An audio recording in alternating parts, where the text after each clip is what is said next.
Good evening 100 days weight loss சேலஞ்சில் day 37 என்ன சாப்பிட்டேன்னு சொல்லி பார்க்கலாம். மார்னிங் எம்டி ஸ்டொமக்கில் வார்ம் வாட்டர் குடிச்சிட்டு ஓவர் நைட் சோக் பண்ண பாதாம் அண்டு கிரேப்ஸ் வந்து எடுத்துக்கிட்டேன். பிரேக்ஃபாஸ்ட்டுக்கு 9:30க்கு வந்துட்டு பன்னீர் சாலட் தான் வந்து எடுத்துக்கிட்டு, இதோட ரெசிபி வந்து ஆல்ரெடி நம்மளுடைய சேனலில் இருக்குது, வேணும்னா செக் பண்ணி பாருங்கள்.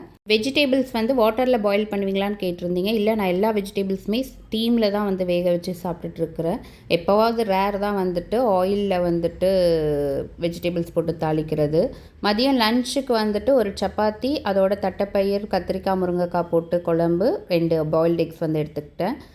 டின்னருக்கு வந்துட்டு 7 o'clock வந்துட்டு ஃப்ரூட்ஸ் தான் வந்து எடுத்துக்கிட்டேன். மாதுளப்பழம், பப்பாளி பழம், ஒரு சின்ன ஏலக்கி பழம் வந்து எடுத்துக்கிட்டேன். 8:38 எம்டி ஸ்டொமக்கில் வார்ம் வாட்டர் குடிச்சிட்டு ஓவர் நைட் சோக் பண்ண பாதாம் அண்ட் கிரேப்ஸ் வந்து எடுத்துக்கிட்டேன். பிரேக்ஃபாஸ்ட்டுக்கு வந்து 100 grams ஸ்ப்ரவுட்ஸ், அது கூட வந்துட்டு 50 grams மாதுளப்பழம் எடுத்துக்கிட்டேன். ஒரு பாதி சோளம் வந்து எடுத்துருக்கிறேன். 2 பீஸ் வந்து சீனி வள்ளிக்கிழங்கு வந்து எடுத்துக்கிட்டேன். லஞ்சுக்கு வந்துட்டு கொஞ்சம் ரைஸ், கீரை பருப்பு கூட்டு, நேற்று வச்சுருந்த குழம்பு பேலன்ஸ் இருந்துச்சு, அதை காய்கறி மட்டும் எடுத்துக்கிட்டேன். ஒரு பாயில்டு எக் வந்து எடுத்துக்கிட்டேன். நைட்டு டின்னர் வந்து பசிக்கல, ஸோ அதனால் 7 o'clock வந்துட்டு ஒரு சாத்துக்குடி ஜூஸ் வந்து குடிச்சிருந்தேன் வித்தவுட் சுகரில். எக்ஸசைஸ் அண்ட் ரெசிபி வீடியோ கேட்டிருந்தீங்க, என்னால் வந்துட்டு வீடியோஸ் வந்து எடுக்க முடியறதில்ல. நான் வந்து இப்போ ஒரு கோர்ஸ் பண்ணிகிட்ருக்கிறேன், அது கூட வந்து ஒர்க்கும் இருக்கிறதுனால வந்துட்டு கொஞ்சம் டைம் மேனேஜ் பண்ண கஷ்டமாக இருக்குது. சீக்கிரமாகவே நான் வந்து வீடியோஸ் வந்து போஸ்ட் பண்ணுறேன்.